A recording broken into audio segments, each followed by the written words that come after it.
Hello friends, welcome to Gyansheel education. तो दोस्तों, जैसा कि आपको पता ही होगा कि भारत सरकार में गृह मंत्रालय के अंदर आने वाले खुफिया विभाग यानी कि इंटेलिजेंस ब्यूरो ने एसीआईओ की पोस्ट की 2000 वैकेंसी निकाली है। Assistant central intelligence officer grade 2 executive की पोस्ट बहुत ही अच्छी पोस्ट है और 2000 वैकेंसीज निकाली है। 19 दिसंबर को ये नोटिफिकेशन आ चुका है, मतलब कि आप अप्लाई कर सकते हो और 9 जनवरी इसकी आखिरी डेट है।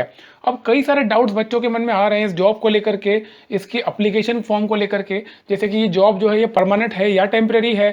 यानी कि बच्चों के मन में ये शंका है कि जब हम एग्ज़ाम निकाल के अच्छी रैंक के साथ में वैकेंसी को फिल करेंगे, मतलब कि हम इंटेलिजेंस ऑफिसर बन जाएंगे, तो उसके बाद ऐसा तो नहीं होगा कि हमको डिपार्टमेंट से बाहर निकाल दिया जाएगा। तो ये शंका बहुत ज़्यादा आ रही है और मैं इसका समाधान इस वीडियो के अंदर करने वाला हूँ। इसके अलावा जब आप फॉर्म को अप्लाई करोगे, अप्लाई करते समय डेट ऑफ रेकनिंग को लेकर के इशू आ रहा है। जैसे कि अब कई स्टूडेंट्स को ये समझ में नहीं आ रहा कि वो फाइनल ईयर में पढ़ रहे हैं, है ना। तो फाइनल ईयर में पढ़ते पढ़ते क्या वो इस एग्जाम के लिए अप्लाई कर सकते हैं? अगर वो मेहनत करें तो ऐसा तो नहीं होगा कि आगे चल के उनको डिस्क्वालीफाई कर दिया जाएगा। तो वो सारे डाउट भी मैं आपके क्लियर कर दूंगा इस वीडियो के अंदर। और एक सबसे ज़्यादा मेरे पास जो क्वेश्चन आए हैं वो डिसेबिलिटी को लेकर आए हैं, क्योंकि इस पोस्ट के लिए स्पेसिफिकली लिखा हुआ है कि जो पर्सन विद डिसेबिलिटीज़ हैं वो इसमें अलाउ नहीं है। तो वो सारे स्टूडेंट जिनको कलर ब्लाइंडनेस की प्रॉब्लम है या फ्लैट फुट है, वो एलिजिबल है या नहीं है, वो प्रॉब्लम मैं सॉल्व करने वाला हूँ। और फ्रेंड्स, क्योंकि मुझे ऐसा लग रहा है कि इस जॉब को लेकर के या इस पर्टिकुलर वैकेंसी को लेकर के काफ़ी सारे डाउट्स हैं, तो आप निश्चिंत रहिएगा, मैं बहुत सारे वीडियोस बनाने वाला हूँ। बस मेरी आपसे एक ही रिक्वेस्ट है कि जो भी डाउट आपके मन में आता है ना, किस छोटा सा भी डाउट हो, तो आप कमेंट बॉक्स में लिख दिया करो। तो उससे क्या होगा ना, मुझे पता चल जाएगा कि आपके मन में क्या शंका है, क्या आपके डाउट हैं। तो उसको क्लियर करने के लिए जितने ज़्यादा डाउट्स मेरे पास में होंगे, उतने ज़्यादा वीडियोस में बना सकता हूँ और आपके सारे डाउट्स क्लियर हो जाएंगे। ठीक है, तो अपन पूरी की पूरी सीरीज स्टार्ट करने वाले हैं। मैं बहुत सारी चीज़ें जॉब के बारे में आपको बताऊंगा। फिलहाल मैं 3 चीज़ें आपकी मोटी मोटी क्लियर करने वाला हूं। सबसे पहले मैं क्लियर करूंगा आपकी जॉब के बारे में कि ये जॉब टेम्पररी है या परमानेंट है। ठीक है, तो अब सवाल यहाँ पर ये उठता है कि ये आपके मन में ये सवाल कैसे आ गया कि ये जॉब जो है टेम्पररी है या परमानेंट नहीं है। देखो, ये आपके मन में आया है क्योंकि कई सारे लोगों ने वीडियो बना दिया। ये नोट को पढ़ करके सेकंड पेज में नोटिफिकेशन में लिखा हुआ है कि appointment to the post will be temporary, however, यहाँ पर पूरा पढ़ना चाहिए ना, however appointment in permanent capacity will depend on various factors governing permanent appointment in such post in force at that time. इन 3 लाइनों को अगर आपने ध्यान से पढ़ लिया होता तो आपको कोई भी बेवकूफ़ नहीं बना सकता और आपको अच्छी तरह समझ में आ जाएगा कि इन 3 लाइनों का मतलब क्या है। उसके पहले मैं आपको समझदारी की बात बताता हूँ कि ये भी एक सरकारी नौकरी है जैसे और सरकारी नौकरियाँ होती है। फॉर एग्जाम्पल, आप एसएससी सीजीएल की तैयारी कर रहे हो तो वहाँ पर भी आप गवर्नमेंट जॉब करोगे, भारत सरकार के अंडर में नौकरी करते हो। तो आपको क्या लगता है कि आप जैसे ही सिलेक्शन होता है वैसे ही आप परमानेंट हो जाते हो? जब भी आप गवर्नमेंट एसएससी सीजीएल से मान लीजिए आप इनकम टैक्स इंस्पेक्टर बनते हो या सीबीआई सब इंस्पेक्टर बनते हो, तो आपका 2 साल का प्रोबेशन पीरियड होता है। प्रोबेशन पीरियड का मतलब ये होता है कि आपकी जॉब परमानेंट नहीं है। और केवल यही नहीं है, आप इवन यूपीएससी सिविल सर्विसेज की तैयारी करो, आप आईएएस ऑफिसर भी बन जाते हो ना, तब भी आपका प्रोबेशन पीरियड रहता है 2 साल का। वो 2 साल का प्रोबेशन पीरियड खत्म करने के बाद ही आप परमानेंट होते हो। मतलब कि जैसे ही आपके अपॉइंटमेंट से आपके 2 साल खत्म होते हैं तो आपके पास में कंफर्मेशन लेटर आता है गवर्नमेंट से। जिस गवर्नमेंट मिनिस्ट्री में या फिर डिपार्टमेंट में आप नौकरी करते हो, वहां से कंफर्मेशन आता है 2 साल के बाद। ठीक है, तो मैं आपको ये समझाना चाहता हूँ कि भारत सरकार के अंदर कोई भी नौकरी है ना, शुरू से ही एकदम परमानेंट नहीं होती है। उनका प्रोबेशन पीरियड होता है। वो ऐसा, इसका मतलब ये नहीं है कि प्रोबेशन पीरियड है तो आपको निकाल दिया जाएगा बाहर। यहाँ पर थोड़ा सा अंतर है।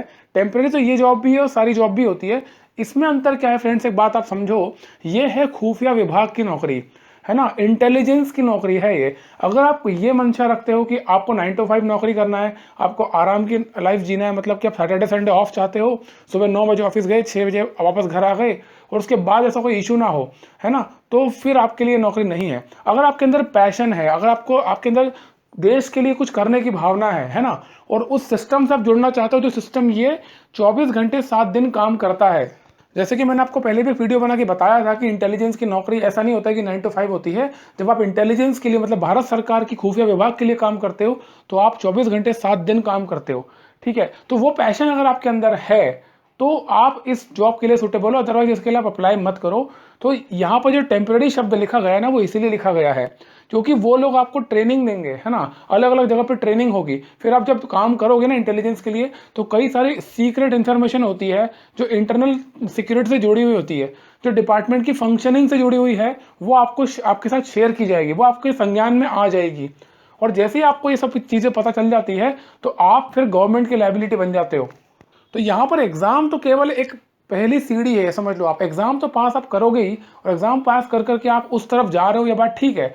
लेकिन गवर्नमेंट ये भी इंश्योर करेगी कि जो कोई भी इंफॉर्मेशन ऐसी हो जो भारत की आंतरिक सुरक्षा यानी कि इंटरनल सिक्योरिटी से जुड़ी हुई है, वो अगर आपके पास में है तो उसको आप किसी को शेयर नहीं करोगे या उसका आप मिसयूज नहीं कर सकते, ठीक है। तो इसलिए टेम्पररी लिखा गया है कि अगर आपके अंदर ऐसी कोई चीज़ पाई जाती है तो आपको निकाला जा सकता है। लेकिन अगर मैं आपको फिर से कह रहा हूँ, अगर आपके अंदर पैशन है इसको काम करने का, अगर आपके अंदर ये जुनून है कि आपको देश के लिए कुछ करना है, तो फिर आप इस नौकरी को ज़रूर करिएगा, एग्ज़ाम दीजिएगा। और ऐसा कुछ नहीं है कि आपका काम निकलने के बाद आपको बाहर निकाल दिया जाएगा। जैसे कि मैंने आपको बताया कि भारत सरकार की हर नौकरी टेम्पररी होती है शुरू के 2 साल, है ना। प्रोबेशन पीरियड हर जगह होता है, चाहे आप आईएएस ऑफिसर बनो, आईपीएस ऑफिसर बनो, स्टेट कोई सी भी सेंट्रल गवर्नमेंट की ग्रुप बी ऑफिसर की पोस्ट ले लो, सीबीआई में चले जाओ, इनकम टैक्स में चले जाओ, नार्कोटिक्स में चले जाओ, कहीं भी चले जाओ, आपको प्रोबेशन पीरियड कंप्लीट करना होता है, उसके बाद में आप परमानेंट बनते हो, ठीक है। तो ये क्लैरिटी मैंने आपको कर दी है। ऐसा कुछ भी नहीं है कि जॉब टेम्पररी का मतलब कि आपको बाहर निकाल दिया जाएगा। उन्होंने यहाँ पर क्लियर कट लिखा हुआ है, appointment in the permanent capacity will depend on various factors governing permanent appointment in such post in force at that time, ठीक है।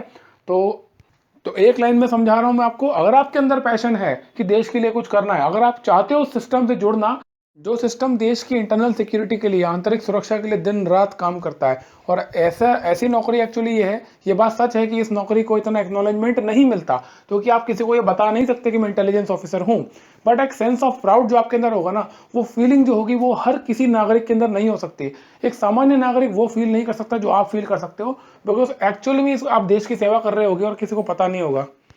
तो अगर आपके लिए अंदर ये फीलिंग है और ये पैशन है कि अपनी कंट्री के लिए आप कुछ कंट्रीब्यूट करना चाहते हो इंटेलिजेंस में रह करके, तो मैं आपसे यही कहूंगा कि इस एग्जाम की आप तैयारी शुरू करो। फॉर्म भर के, पहले फॉर्म भर लो अच्छे से, उसके बाद अभी नोटिफिकेशन आया है केवल, लेकिन डेट नहीं आई है, तो एग्जाम की तैयारी स्टार्ट कर दो। एग्जाम की तैयारी कैसे करनी है वो भी मैं आपको बता दूंगा। ना कोई कोचिंग करने की जरूरत है, ना कोई कोर्स खरीदने की जरूरत है, स्टेप बाय स्टेप बताने वाला हूँ। सेल्फ स्टडी के बेसिस पे आप कैसे एग्जाम की तैयारी कर सकते हो। बिकॉज एक चीज़ ध्यान रखना, जो कोचिंग होती है, कोर्स होता है, आपका 10% काम आसान करता है, केवल 10%। 90% आपकी मेहनत होगी, आपकी प्रैक्टिस होगी, ठीक है। तो मैं हमेशा से ही सेल्फ स्टडी के लिए बच्चों को इंकरेज करता हूँ, और वही सच है कि आप सेल्फ स्टडी के बेसिस पे ही एग्जाम निकाल सकते हो, ठीक है। तो मैं सब कुछ आपको बताऊंगा, निश्चिंत रहो। बस कोई भी डाउट हो तो कमेंट बॉक्स में लिख दिया करो। और हाँ, स्टडी मटेरियल आपको चाहिए, फ्री स्टडी मटेरियल हम प्रोवाइड कराते हैं, तो हमारा टेलीग्राम चैनल है, उसको ज्वाइन कर लेना। वहाँ पर हम डेली बेसिस से बहुत सारा स्टडी मटेरियल डालते हैं, तो वहाँ से भी आपको काफ़ी हद तक हेल्प मिल जाएगी। सेकंड बहुत ज़्यादा डाउट जो आपका आया है वो है एज ऑफ रेकनिंग का। तो मतलब एज ऑफ रेकनिंग क्या मतलब, एक तो आपकी एज लिमिट कि आपकी एज कहाँ खत्म हो रही है, दूसरा आपका एजुकेशनल क्वालिफिकेशन, क्योंकि इस पर्टिकुलर पोस्ट के लिए मांगा गया है ग्रेजुएशन, यानी कि आपको ग्रेजुएट होना जरूरी है। चाहे आपने बीए किया हो, बीकॉम किया हो, बीएससी, बी फार्मा, बीटेक, कुछ भी आपने किया हो, ग्रेजुएशन होना जरूरी है। लेकिन ग्रेजुएशन कब, अगर आप फाइनल ईयर में अभी पढ़ रहे हो तो भी आप अप्लाई कर सकते हो, लेकिन कंडीशन ये है कि जो आपका ग्रेजुएशन है वो आपका कंप्लीट हो जाना चाहिए 9 जनवरी 2021 के पहले पहले, क्योंकि 9 जनवरी 2021 जो है वो फाइनल फॉर्म भरने की डेट है। तो ये जो आखिरी डेट है, इस डेट के पहले आपको ये प्रूफ करना होगा कि आपका ग्रेजुएशन 9 जनवरी 2021 के पहले कंप्लीट हो चुका है, ठीक है। तो अगर हो चुका है तो ही आप अप्लाई करना। अगर आपका ग्रेजुएशन नहीं हो रहा है इसके पहले, तो नोटिफिकेशन में क्लियर कट लिखा हुआ है कि डेट यही रहेगी, है ना। इस डेट को रात को 11:59 तक आपको ये प्रूव करना है कि आप सक्सेसफुली आपने ग्रेजुएशन कंप्लीट कर लिया है। और यही चीज़ एज लिमिट के लिए भी काउंट हो रही है कि आपकी जो एज है, एज भी आपकी 9 जनवरी 1994, यानी कि 9 जनवरी 1994 के बाद या 9 जनवरी 1994 को आपका बर्थ हुआ है, तो आप इस पोस्ट के लिए एलिजिबल हो, मतलब कि आप 27 साल से कम हो, ठीक है। तो ये इंपॉर्टेंट पॉइंट था एज रेकनिंग को लेकर के, जो मैंने क्लियर कर दिया है। अब बचा है लास्ट पॉइंट, वो कलर ब्लाइंडनेस को लेकर के। मतलब कि कई स्टूडेंट्स ने ये कहा है कि यहाँ पर क्लियर कट लिखा हुआ है नोटिफिकेशन में कि जो पर्सन विद डिसेबिलिटीज़ हैं वो एलिजिबल इस एग्जाम के लिए नहीं है। ओके, तो पर्सन विद डिसेबिलिटीज़ का मतलब क्या, कई स्टूडेंट्स को कलर ब्लाइंडनेस की प्रॉब्लम होती है, तो क्या वो भी इसके लिए एलिजिबल नहीं है। तो देखो, कलर ब्लाइंडनेस हो गया, फ्लैट फुट हो गया, या ऐसे और भी कोई इश्यूज अगर आपको हैं, तो मैं आपको एक चीज़ क्लियर कर देता हूँ। Rights of person with disabilities act 2016 जो भारत की संसद द्वारा पारित एक कानून है, जो कि क्लियरली स्पेसिफाई करता है कि कितने प्रकार की डिसेबिलिटी मानी गई है, मतलब लीगली, है ना। तो यहाँ पर मैं आपको लिस्ट दे रहा हूँ पूरी 21 प्रकार की। ये 21 प्रकार की डिसेबिलिटी होती है, ठीक है, हमारे देश में। इसको मतलब लीगली ऑफिशियली कंसिडर किया जाता है। तो इसके अलावा अगर कुछ भी आपको इशू है तो आप एलिजिबल हो। समझ में आ गया? मतलब कि इन 21 प्रकार की इश्यूज में से कोई भी एक इशू आपको है तो आप इस एग्जाम के लिए एलिजिबल नहीं हो, बिकॉज आप आओगे पर्सन विद डिसेबिलिटीज की कैटेगरी में। लेकिन अगर इस लिस्ट के बाहर अगर कोई इशू आपको है, जैसे कि कलर ब्लाइंडनेस इसके अंदर नहीं है, फ्लैट फुट इसके अंदर नहीं है, तो फिर आप इस एग्जाम के लिए एलिजिबल हो, ठीक है। तो कलर ब्लाइंडनेस वाले स्टूडेंट्स, काफ़ी सारे स्टूडेंट्स ने मुझे ये पूछा है, तो मैं आपको बता दूं, आप एलिजिबल हो एग्जाम में, आप फॉर्म भर सकते हो और तैयारी कर सकते हो। तो फ्रेंड्स, ये 3 इंपॉर्टेंट डाउट्स है जो मुझे लग रहा था कि इसको रिजॉल्व करना चाहिए, तो मैंने वीडियो बना दिया। इसके अलावा इस पर्टिकुलर पोस्ट से लेकर के मैं बहुत सारे वीडियो बनाने वाला हूँ। कुछ भी डाउट हो, कुछ भी पूछना चाहते हो, आप कमेंट बॉक्स में जरूर लिख देना।